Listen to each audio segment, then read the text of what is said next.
Boa noite.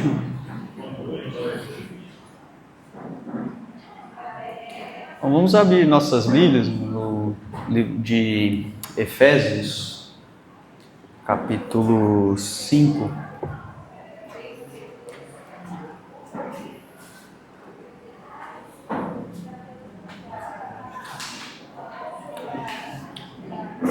Bom, como base do nosso estudo nessa noite, eu vou estar falando de Efésios 5 e Colossenses 3, que são passagens consideradas paralelas, Nós vamos fazer a leitura. Então, Efésios 5, no início dessa série, sobre música, o pastor já trouxe uma pregação sobre esses dois textos, mas eu queria fazer algo um pouco diferente essa noite. Mas vamos ler esses dois textos. Então, primeiramente, Efésios 5, nós vamos ler do versículos 18 a versículo 20. Efésios 5, a partir do versículo 18. Não se embriaguem com vinho, que leva à libertinagem, mas deixem-se encher pelo Espírito, falando entre si com salmos, hinos e cânticos espirituais, cantando e louvando de coração ao Senhor.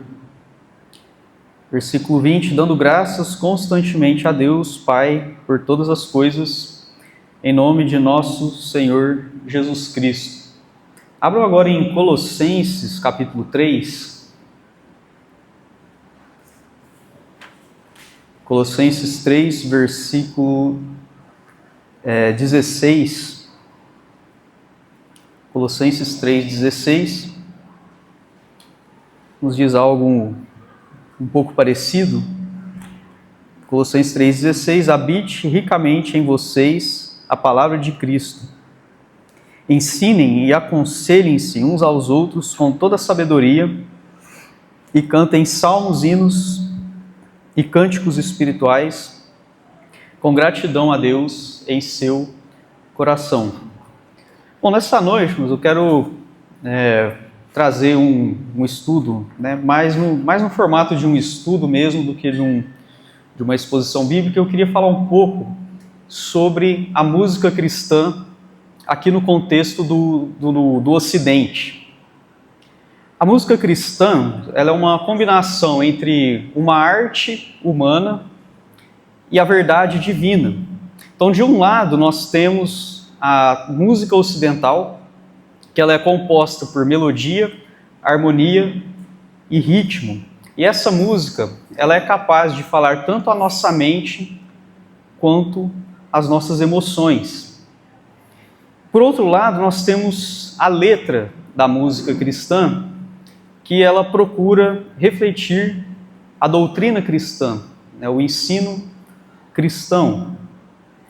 Quando nós temos então a junção desses dois elementos, a música como uma arte do som, e nós temos uma letra que tenta refletir a doutrina cristã, nós temos então a música cristã, que nada mais é do que a teologia cantada. E como tal, a música ela é capaz de comunicar o ensino bíblico de uma maneira muito memorável, de uma maneira que faz a gente lembrar facilmente. E nós vamos ver nessa noite que a música cristã, ela tem basicamente três grandes funções, que é ensinar, aconselhar e louvar a Deus. Então nessa noite eu quero fazer num formato, só para deixar um pouco mais didático para os irmãos, o estudo dessa noite eu vou começar falando um pouco sobre a história da música ocidental. Depois nós vamos examinar esses dois textos rapidamente e no terceiro momento nós vamos extrair algumas lições de tudo que vai ser falado aqui nessa noite. Eu vou tentar ser breve, o estudo dessa noite eu tive que cortar para praticamente 1/3 do que eu estava preparando, porque não ia caber aqui no nosso tempo, mas eu vou tentar ser breve e o menos técnico possível. Mas eu vou começar falando sobre a arte do som, ou seja, a música como uma ciência do som. E nós vamos falar um pouquinho nessa noite, inicialmente, sobre a música ocidental, um pouco da história da música ocidental, que ela coincide com a história da música clássica aqui no Ocidente. A música ocidental, ela tem início com uma voz única e, posteriormente, ela cria, ao longo da história, um universo de sons extremamente complexos e ricos. A música ocidental, ela é capaz, basicamente, de transmitir e tocar qualquer emoção humana. E é muito interessante que a música aqui para nós no Ocidente, ela tem início no contexto da igreja cristã. Então a música, ela é fruto, historicamente, do desenvolvimento da filosofia e da matemática, que sem essas duas ciências, é impossível que nós criássemos os sons que nós conseguimos criar hoje. Então a música, como eu disse, ela nasce basicamente no contexto da igreja cristã. E eu vou dividir aqui, só para ficar um pouco mais didático, em alguns períodos da música, como que ela vai, aqui no Ocidente, como que ela vai se desenvolvendo. Nós temos o início da música aqui no Ocidente na Idade Média, que aproximadamente vai do ano 450 ao ano 1450. Então, durante esse período de mais ou menos 1000 anos, que é o período da Idade Média, a música ela surge, como eu disse, no contexto da igreja. Naquele tempo ainda não tinha a igreja protestante, então era a igreja católica. E basicamente a música surge através do canto gregoriano, que nada mais é do que uma tentativa de cantar o texto sagrado. Então quem fazia isso? Quem começou com isso? Eram os monges, que pegavam ali trechos da palavra de Deus e tentavam colocar uma melodia em cima daquele texto. Então era uma única voz, tanto que o canto gregoriano ele é muitas vezes conhecido como a voz solitária, uma tentativa de articular o texto sagrado através de uma única melodia, uma melodia super simples cantada por uma pessoa. Esse é o início da música aqui no Ocidente. Basicamente é o canto gregoriano que dá o início à história da música. Isso na Idade Média. E o foco do canto gregoriano era a meditação, a calma e o foco no texto sagrado. Isso é na Idade Média. Logo depois da Idade Média, nós temos o período do Renascimento. O Renascimento ele é um fenômeno muito grande, de transformações incríveis no Ocidente, e não é diferente com a música. A música ela toma uma outra dimensão a partir do Renascimento, que começa no ano 1450 até mais ou menos o ano 1600. E os compositores da época do Renascimento, praticamente todos eles também dentro da igreja, estavam compondo dentro da igreja, no contexto da música cristã, eles desenvolveram a harmonia. O que era a harmonia? Diferente do canto gregoriano, que era uma única voz, a harmonia agora é uma tentativa de colocar outras vozes juntas. Então, nessa época, nós tivemos aí compositores que criaram 4, 5 ou até mais melodias cantando juntas ao mesmo tempo. Então nós temos aí o surgimento da harmonia, que tornou o som muito mais rico do que o canto gregoriano, que era uma coisa muito simples. E além disso, no Renascimento, a música também ela começou a imitar o significado do texto. Como assim? Vamos supor que a letra falava de subir, um exemplo bíblico, de subir ao monte do Senhor.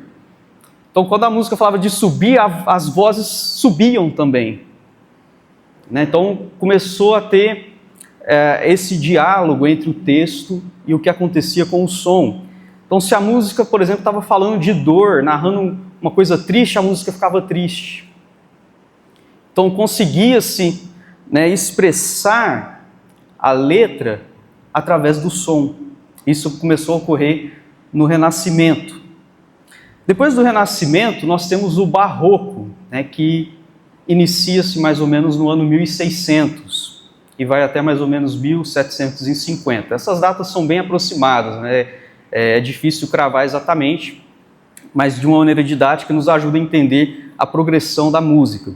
Então o Barroco, que começa em 1600, né, ele trouxe muito drama e muita emoção para a música. E os grandes compositores que nós temos no Barroco, né, um deles é Bach, né, Johann Sebastian Bach, talvez o maior expoente do Barroco, era um cristão reformado. Além dele, também nós temos Handel e Vivaldi, por exemplo, né, que são grandes compositores. Agora, no Barroco, né, nós temos esses compositores estabelecendo as tonalidades, né, a tonalidade maior e a tonalidade menor dentro da música, né, em que a tonalidade maior ela soa uma música mais alegre, enquanto que a tonalidade menor soa uma música um pouco mais triste. Isso começou a ser feito em grande escala dentro do período barroco. E dentro do barroco também nós temos a criação de obras musicais muito grandes, como por exemplo os oratórios. Um oratório muito famoso é o Messias de Handel, dessa época. O Aleluia de Handel, provavelmente todo mundo conhece, é um trecho do Messias de Handel, que é uma obra de aproximadamente 1h30. Em que o que constitui um oratório? São narrativas bíblicas grandes que são contadas através de um coral e uma orquestra. Então isso que é um oratório, e isso foi feito muito durante o período do Barroco, tanto por compositores da igreja, como compositores que nem eram da igreja. Começaram a compor também a música a partir do texto bíblico. E no Barroco, a orquestra ela começou a se desenvolver mais e a música ganhou uma força emocional muito grande, ensinando principalmente passagens bíblicas. Isso no período Barroco. Depois do Barroco, nós temos o Classicismo, que tem mais ou menos início em 1750 e vai até mais ou menos 1830. E aqui nós temos principalmente 3 grandes compositores, que é Haydn, que foi um dos primeiros, dos pioneiros do classicismo, depois Mozart, que é um aluno de Haydn, que leva o classicismo para uma outra dimensão, depois Beethoven, que é assim, talvez um dos maiores gênios da história, que ele, na verdade, ele está na fronteira, até a 3ª sinfonia, ele é considerado um clássico e depois ele é considerado um romântico. E o grande foco aqui desses compositores do classicismo é um foco muito grande na técnica e na elegância da música. E a partir do classicismo, esses grandes compositores começaram a criar regras claras de composição e de estrutura musical. Então aqui a música ela ganhou uma estrutura a partir da qual todo mundo poderia compor e criar música. E nesse período, uma obra que se destaca dentro do classicismo é a sinfonia. O que é uma sinfonia? A sinfonia é uma peça que ela engloba a orquestra toda. A sinfonia é uma tentativa de reunir dentro da música todos os elementos do universo. Isso é uma sinfonia. Beethoven é considerado talvez o grande pai da sinfonia, junto com Mozart também, que é um pouco anterior a ele. Então nós temos a sinfonia dentro do classicismo. Depois do classicismo nós passamos para o romantismo, mais ou menos no ano 1830 até 1900. Então nós temos aí, é um período mais curto, de aproximadamente 70 anos, só que em termos de produção musical é uma coisa absurda, o tanto de obras que nós temos no romantismo, nós temos dezenas e centenas de compositores, sim, de altíssimo nível. O que o romantismo fez? Ele trouxe à música a sua capacidade máxima de expressão como arte. E dentro do romantismo foi-se possível expressar qualquer emoção humana a partir do som.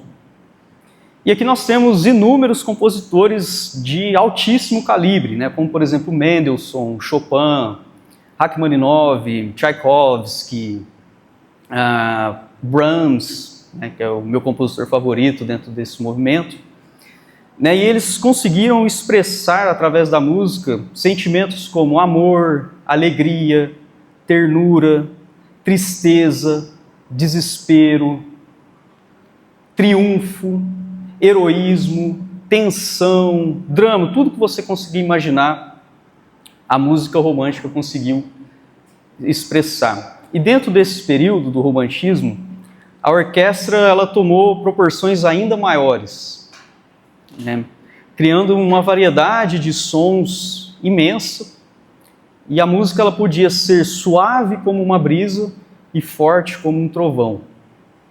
Então o ápice da história da música ocidental é o romantismo. Dentro desse período nós temos, por exemplo, uma sinfonia de Mahler que envolveu 1000 músicos. Então assim, é um negócio estrondoso, que é a 8ª Sinfonia de Mahler, que é conhecida como a Sinfonia dos 1000, que ele levou assim, a música ao ápice do que é possível ser criado em termos de instrumentação, em termos de coral.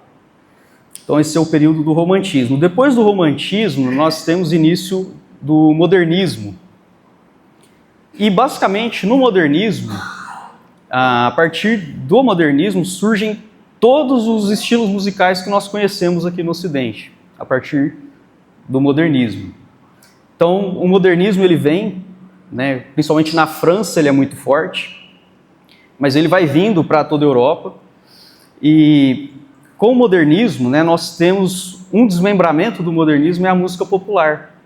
A partir da música popular nós temos vários estilos que vêm do movimento moderno, como por exemplo o rock, o blues, o jazz, a bossa nova, tudo que você imaginar, ele vem com uma virada do movimento modernista.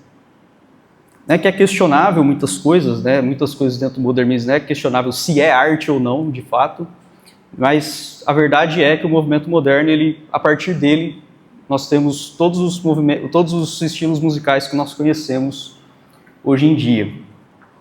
Então, basicamente, assim, eu tentei falar aqui em 10, 15 minutos, rapidamente, a história da música, que a gente poderia falar aqui por várias e várias horas, envolve muita coisa, mas de uma maneira rasa, superficial, seria mais ou menos isso. A música ocidental, então, ela é uma herança musical que nós recebemos, e é um fenômeno que até hoje a humanidade não conseguiu repetir em nenhum outro lugar. A música ocidental, ela é um fenômeno único na história da civilização inteira. Essa capacidade que nós temos de expressar qualquer sentimento humano. Isso não existe em nenhuma outra cultura, nunca existiu. A complexidade de sons que nós temos aqui no Ocidente. Então essa é uma herança que nós recebemos, e ela é rica e possui uma grande excelência em termos de arte. Como eu disse, é o ápice do que o ser humano conseguiu produzir em termos de arte do som, ciência do som. Agora eu gostaria de fazer uma coisa mais interativa aqui com os irmãos. Nós vamos ouvir uma música, o Lucas vai colocar lá para nós, que é o Amazing Grace, do John Newton. Eu sempre conheci ele como Preciosa Graça, aqui acho que vocês conhecem como Sublime Graça. Então é essa letra do Amazing Grace, do John Newton, só que com uma outra melodia e com um arranjo musical extremamente complexo, que, como eu disse, é a nossa herança aqui no Ocidente. Então nós vamos ouvir, essa gravação é da universidade que eu estudei, os irmãos, não sei se todo mundo sabe, mas eu estudei nos Estados Unidos Teologia e Música. Então essa universidade que eu estudei é tanto para a música clássica quanto para a música cristã, é incrível. Vocês vão ver o nível de excelência que tem. Então aqui é um dos corais da escola. Vocês vão ouvir então o Amazing Grace, de John Newton, com uma outra melodia e com um arranjo muito sofisticado. né? Só para ilustrar para os irmãos o que nós conseguimos fazer a partir da herança da música ocidental. Tá? Vocês vão ouvir no início um quarteto de cordas, depois as vozes vão começar a cantar o coral, depois vai entrar o piano, então vai ser algo muito sofisticado e muito complexo. Pode rodar, Lucas.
Bom, esse foi o exemplo que eu escolhi só para os irmãos verem, né, a riqueza que nós temos, né, em termos de sonoridade. Não sei se os irmãos perceberam, nós temos um quarteto de cordas, né, junto com um coral que é muito articulado, né? Tem hora que é os homens, tem hora que é as mulheres, tem hora que são 3 vozes, tem hora que são 4 vozes, tem hora que é todo mundo junto com o piano. Então a gente consegue, né, ter uma expressão musical muito complexa aqui, né, e usando uma letra que é um clássico, né, dentro da literatura cristã protestante, que é o Amazing Grace, de John Newton. Não sei se os irmãos perceberam, mas perceberam alguns momentos que parece que é um pouco mais triste a música, e de repente parece que é mais alegre, né? Então isso reflete aquilo que eu estava falando, né, do que eles fizeram no Barroco, né, que quando a letra está mais triste, né, ele soa mais triste, e aí quando fala ali no final, né, quando estiver na glória ali, né, e aí fica tudo muito, muito alegre, né, nós conseguimos expressar isso através do som. Então eu falei um pouco do som, né, da música aqui no Ocidente, né, esse legado histórico que nós temos, e eu queria falar um pouco agora da importância da letra, né, porque lembra que a música cristã ela é a arte do som, mas combinada com uma letra fundamentada nas Escrituras.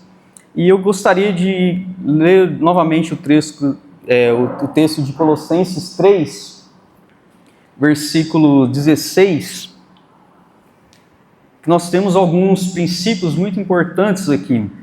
Então, Colossenses 3,16 fala: habite ricamente em vocês a palavra de Cristo, ou habite em vós a palavra de Cristo. Né? Habitar aqui significa fixar residência, ou seja, a palavra de Cristo precisa saturar a nossa alma, a nossa vida. Isso tem a ver com aquilo que eu falei na última mensagem, né, de adorar em espírito e em verdade. A verdade precisa refletir o ensino de Cristo na nossa letra. E aqui fala que precisa a palavra de Cristo habitar em nós ricamente, ou seja, de uma forma abundante. Nós precisamos guardar dentro de nós a palavra do Evangelho, a palavra de Cristo. E o texto vai nos dizer que uma das formas que nós fazemos isso é ensinando e admoestando através da música. Nos diz o versículo, habite ricamente em vocês a palavra de Cristo, ensinem e aconselhem-se uns aos outros. A tradução ACF, ela traz de uma maneira mais precisa o grego, que ela traz ensinando e admoestando, através de salmos, hinos e cânticos espirituais. Agora, esses dois termos são muito importantes, ensinando e admoestando. No grego, os verbos aqui, eles indicam uma ação contínua, de ensino e admoestação ou aconselhamento, que outras versões vão trazer. Então, o primeiro termo, de ensinar ou ensinando aí, ele se refere à instrução e à transmissão de conteúdo. Envolve um aprendizado doutrinário que nós fazemos através da música. Então, a nossa música ela precisa ensinar doutrina bíblica. E o outro termo, que é traduzido aqui na NVI por aconselhar, na ACF vai trazer o termo admoestar, que é o termo grego nutetel, só que aqui está o nutetontes, que é algo contínuo, que se refere à advertência ou aconselhamento com o objetivo de moldar o caráter e a conduta. Então ele é mais do que apenas um ensino, uma instrução, é também a aplicação da verdade ao longo da nossa trajetória como cristão. Então, a ensinar e admoestar, nós precisamos ter as duas coisas, ou aconselhar. Então, primeiro, um ensino forte, mas também um ensino que vai nos levar à santidade, que vai nos levar a uma conduta diferente. E o texto está nos dizendo que nós conseguimos fazer isso através da música, através de salmos, hinos e cânticos espirituais. Claro que isso é uma forma de se fazer isso. A pregação bíblica, o discipulado, também consegue realizar essas coisas, tanto o ensino quanto o aconselhamento.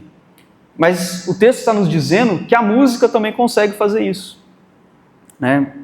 Conforme nos diz aqui, ensinem e aconselhem-se uns aos outros com toda a sabedoria, cantando hinos, salmos e cânticos espirituais. Eu gostaria de chamar a atenção dos irmãos aqui nessa expressão uns aos outros, de ensinar e aconselhar uns aos outros. O que é interessante é que quando nós estamos cantando, basicamente nós estamos ensinando uns aos outros. Quando nós estamos cantando como congregação, nós estamos ensinando e aconselhando uns aos outros através da música. Então é uma edificação mútua que acontece quando nós estamos cantando. E quais são as formas aqui musicais, né, com que nós conseguimos ensinar e admoestar ou aconselhar uns aos outros? Paulo vai nos dizer com salmos, hinos e cânticos espirituais. O pastor falou isso na primeira pregação dele, mas rapidamente, o que seria um salmo? Seria basicamente os salmos mesmo do Antigo Testamento, as composições canônicas dos salmos. Nós inserimos muitos salmos esse ano, pastor, nas letras, que é algo excelente, nós cantarmos os salmos, que é a própria palavra de Deus diretamente. Hinos, o que seriam hinos? Era um estilo de música que celebrava heróis, conquistadores. Dentro do contexto cristão, ela é uma música que dá honra, louvor e ação de graças a Deus. Isso que faz um hino, Ele louva a Deus pelos seus atributos e pelos seus atos poderosos. E cânticos espirituais, ele é considerado uma categoria um pouco mais ampla, que pode envolver meditações, testemunhos e exortações. Então essas são as formas de música, que Paulo apresenta aqui para nós. Mas o que é mais importante dentro disso não é o formato exato, mas o ensino que é comunicado, como Paulo inicia o versículo dizendo que a palavra de Cristo precisa habitar em nós, através dessas formas de música. Isso é o que é importante. Então, os formatos que nós temos aqui são salmos, hinos, cânticos espirituais, mas também aqui o texto ele nos fala das funções da música. Nesse texto, nós vimos duas grandes funções. A primeira, ensinar, e a segunda, aconselhar, ou outras traduções vão trazer admoestar. Agora, se a gente vai lá para o texto de Efésios 5, que eu li no começo do texto, desse estudo, em Efésios 5, no versículo 19, que ele fala também, falando entre vós com salmos, hinos e cânticos espirituais, cantando e louvando de coração ao Senhor. Uma outra função da música também é louvar a Deus. Se a gente olhar os salmos, que eram considerados ali o inário dos judeus, nós vamos ver essas funções de ensino, de aconselhamento e de louvor a Deus. Nós vemos isso espalhado nos salmos. Agora nós vamos ter música que às vezes vai enfatizar uma dessas funções. Nós vamos ter músicas que vão enfatizar duas funções. Nós vamos ter música que às vezes pode fazer as três funções, de ensinar doutrina, nos admoestar e louvar a Deus ao mesmo tempo. O importante é que as nossas músicas contemplem essas três funções, de ensino, aconselhamento, admoestação e louvor a Deus. E aí nós vamos ver alguns exemplos nessa noite, como eu disse, eu quero ser bem didático, bem interativo aqui com os irmãos. Mas primeiramente, como que a música ela ensina? Que é o didascontes, lá do grego. A música ensina quando o seu conteúdo é teologicamente rico e bíblico. Ao cantar, o crente ele internaliza essas grandes verdades de uma maneira que é fácil de memorizar. A música ela nos ajuda nisso. Ela é um instrumento pedagógico que nos ensina a doutrina, desde que a letra seja biblicamente fundamentada. A música ela nos aconselha ou ela nos admoesta, que seria a segunda função, quando a sua letra aplica verdades bíblicas ao nosso caráter e à nossa conduta. O aconselhamento ou a admoestação aqui é nesse sentido. É quando a gente aplica a verdade bíblica na nossa conduta. Então, a música como aconselhamento diz respeito à nossa vida cristã. E a música cristã ela precisa nos desafiar a viver melhor, a buscar a santidade. Essa é a função de aconselhamento ou admoestação. E a música, né, na sua terceira função de louvar a Deus, ela louva a Deus quando exalta a Deus pelas suas obras, pelos seus atributos e por quem Ele é. Agora eu vou pedir para o Lucas colocar aqui, eu escolhi 3 letras, tá, que vão enfatizar cada uma dessas funções principais. Tá? A primeira letra que eu escolhi é o Digno És, é lá da Igreja Batista Manancial, lá do Ceará. Acho que a minha mãe já cantou essa música aqui, se não me engano.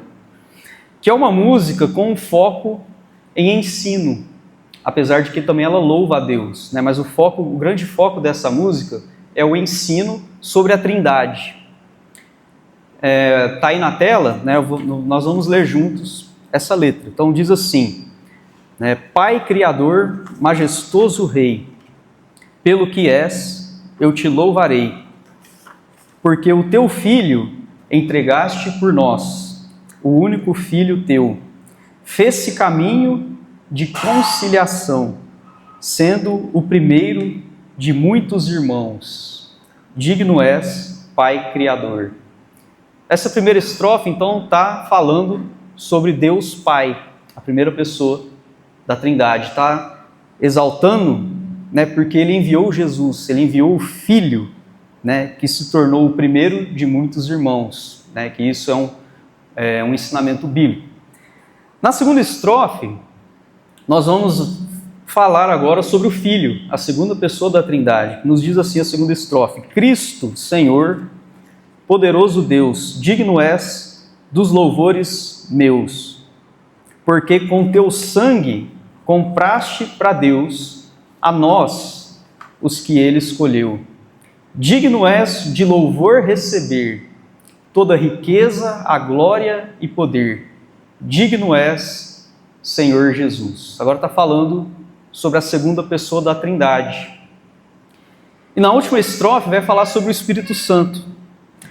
Então nos diz assim a terceira estrofe: Consolador, Santo Espírito, do meu louvor tu és digno, porque nossos passos guiaste à luz, fizeste-nos vir à cruz. Enches a vida de amor e razão, faz-nos brilhar em meio à escuridão. Digno és, Espírito. Então aqui, o segundo ensino, né, agora, o terceiro ensino agora sobre a terceira pessoa da Trindade, o Espírito Santo. E aí no final, né, um louvor à Trindade, né? Digno és, triuno Deus. Então percebe que é uma música que ensina sobre a Trindade, fala sobre o que cada pessoa da Trindade faz e já fez, né? E ao mesmo tempo que está louvando a Trindade, né? Esse é um exemplo então de uma música que tem uma função primordial de ensino, mas que ao mesmo tempo louva a Deus. O segundo exemplo que eu queria dar, agora de uma música que tem uma ênfase maior em aconselhamento, né, ou admoestação, é a música Regozija em Deus. Esse é um compositor que nós conhecemos pessoalmente, né, lá nos Estados Unidos, eu e meus pais. Nós gravamos músicas dele, né, ele nos deu direitos autorais sem custo nenhum para nós gravarmos. E na minha opinião, no século XX, para mim, esse é talvez o maior compositor de música rica, música cristã, assim, riquíssima em termos de conteúdo. Ele faleceu faz mais ou menos 2 anos, né, uma pessoa que sofreu muito, né, teve câncer no olho. Depois, nos seus últimos 4 anos de vida, né, eu pude acompanhar um pouco isso, que eu conheci os filhos dele na escola, né, a gente estudou junto na mesma faculdade. Então eu pude, assim, acompanhar bastante do sofrimento dele, né, e ele faleceu faz mais ou menos 2 anos. A música que meus pais cantaram essa noite é dele também, né? É um compositor, assim, incrível, né? Tanto em termos de sonoridade, como de teologia também. Então essa segunda música que eu queria dar de exemplo, Regozija em Deus, é uma música de aconselhamento, né? Que ela vai falar agora da nossa vida como cristão. Então olha como que começa a música, ó. Você está meio pequenininho, mas os irmãos conseguem ver aí. Então, Deus nada faz sem um plano ou razão. Quando prova seu servo e lhe dá formação. Dá graças a Deus quando o teste se faz. Em trevas nos dá sua paz. Ele está falando de dificuldade aqui. E ele experimentou isso de uma maneira, com a própria vida dele experimentou isso, que ele escreveu. Regozija em Deus, que erros não faz. Ele sabe o fim do caminho em que vais. Pois ao te provar, purificar, qual ouro então serás. Esse é o coro da música. Ele está falando agora de vida prática, né? Para a gente regozijar em Deus, mesmo que nós estamos passando pelo vale da sombra da morte. Olha, ele continua, né? A próxima estrofe. Quando as trevas à frente se impõem, eu olho para a cruz que o Calvário expõe. Submeto-me ao Mestre, não olho para trás. A paz vem e o medo desfaz. Essa é a segunda estrofe. Aí depois volta para o coro, né? Fala de regozijar em Deus nesse contexto de trevas. E ele continua, né, nesse mesmo tema. Sim, provações, sim, posso ver, provações vêm de Deus. Em amor fortalece e limpa os seus. Meu Pai sempre faz o melhor. Sim, eu sei. Eu limpo, mais fruto darei. Uma letra fantástica, né, de vida cristã. Como a gente tem que viver, né, porque lembra que o aconselhamento agora ele tem a ver com a vida prática. Como nós temos que viver em meio às tribulações, né, entendendo que as tribulações Deus vai permitir, mas é para a gente crescer, para a gente ser limpo, para a gente dar mais fruto, como ele diz aqui nessa última estrofe. Então essa é uma letra que foca mais no aspecto do aconselhamento, da admoestação, né, de como que nós precisamos nos comportar como cristãos na vida prática. E eu queria dar agora o terceiro exemplo, né, de uma letra de música que tem uma ênfase mais no louvor a Deus.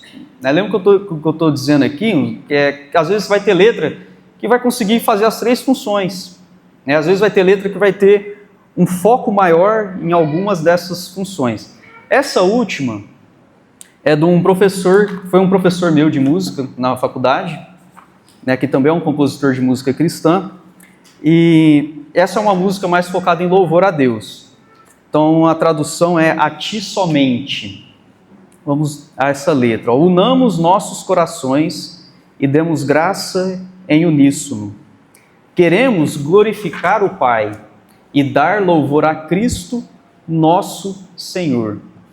Ó Espírito Santo que em nós habita, guia nossos pensamentos e línguas. Nós oramos. Está vendo? Até tem um aspecto de aconselhamento aqui. Pois o nosso orgulho e vã vaidade muitas vezes obscurecem o nosso louvor.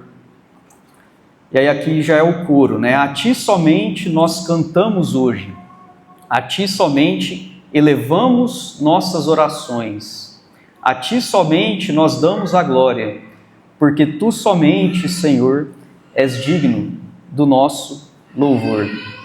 Ó que alegria em saber que Jesus Cristo é Senhor de tudo. Cada passo na jornada da minha vida é uma resposta ao seu chamado. Na alegre meditação de que seu sangue me resgatou, eu encontro esperança e segurança de que seu plano é o melhor para mim. Porque tu somente, Senhor, és digno do nosso louvor.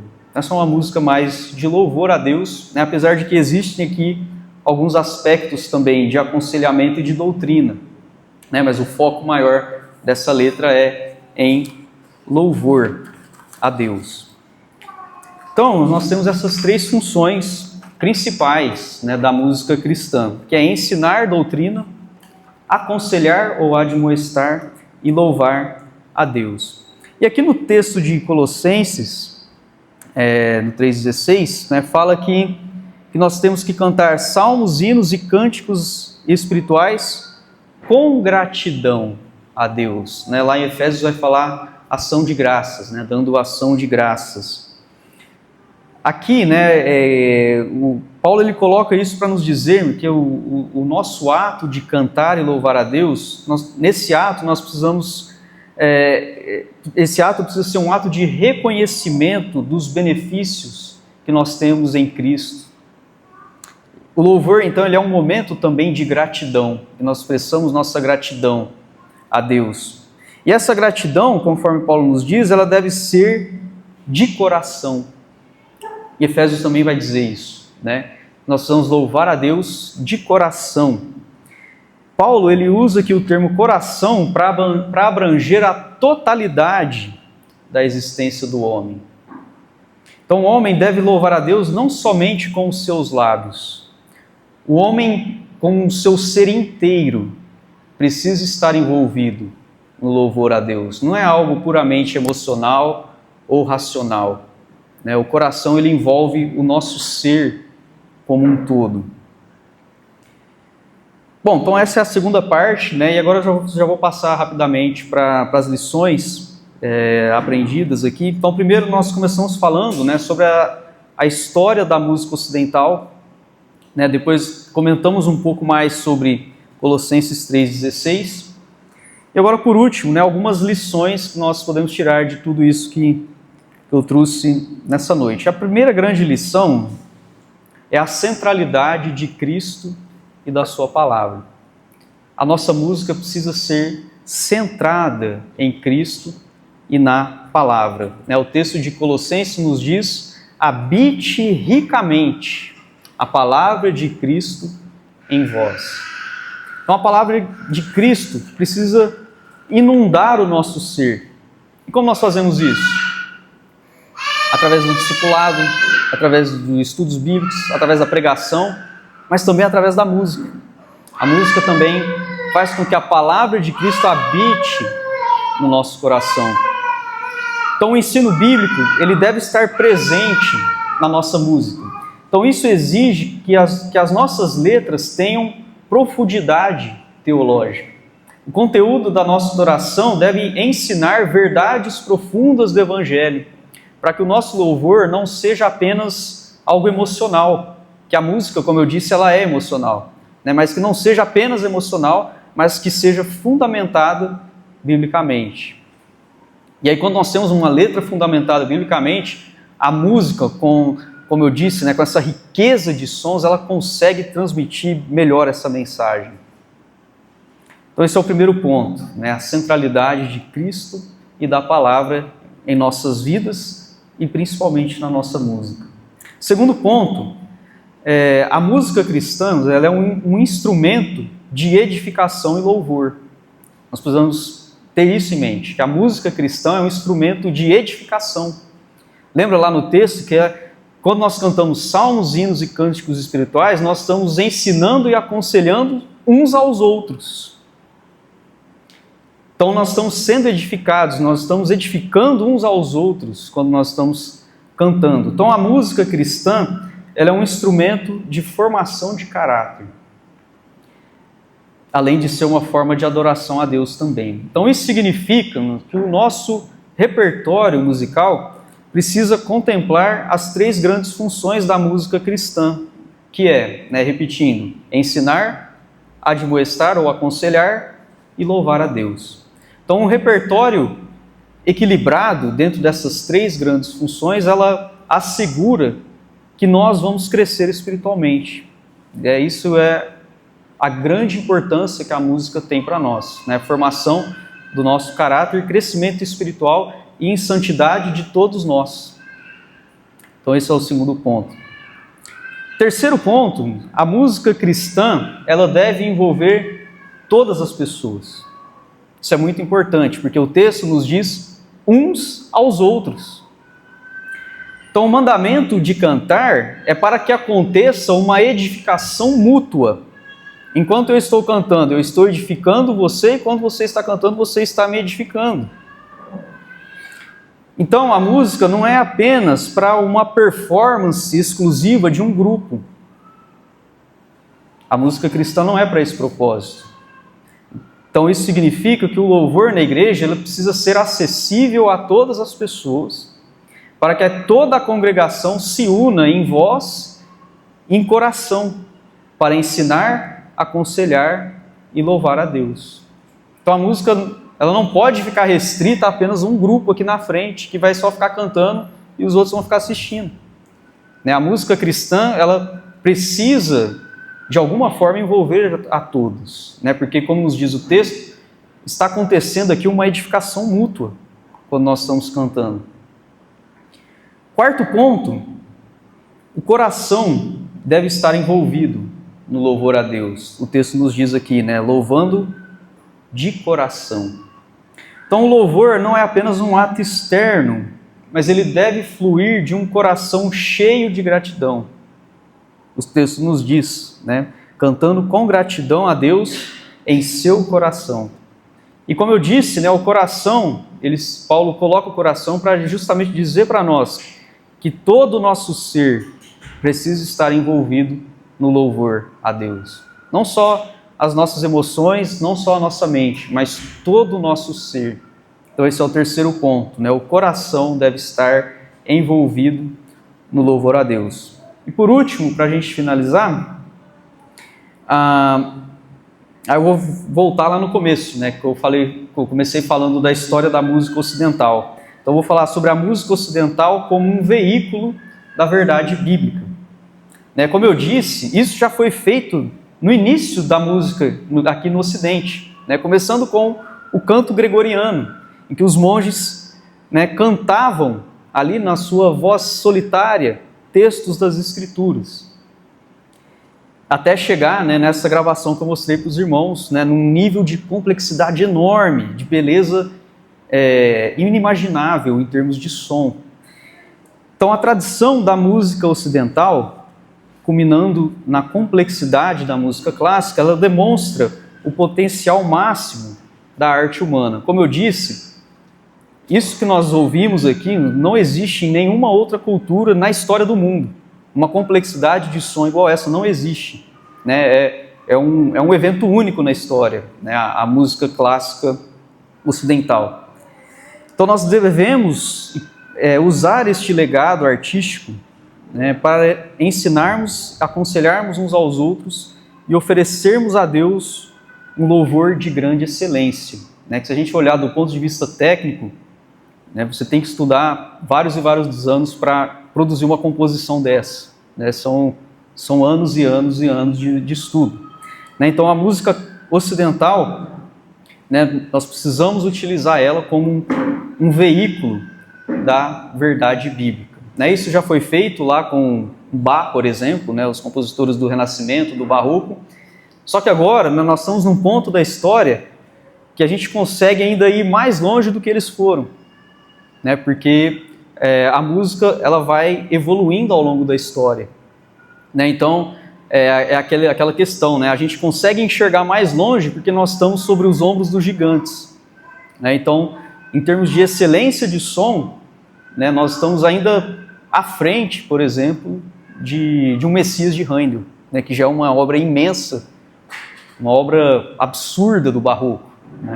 Então, que nós possamos usar esse legado da música ocidental para levar e comunicar essas verdades bíblicas. Então, a música cristã, resumindo, é isso. Ela é teologia cantada.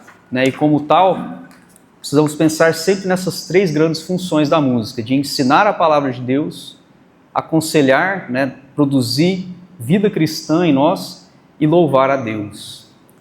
Deus abençoe os irmãos.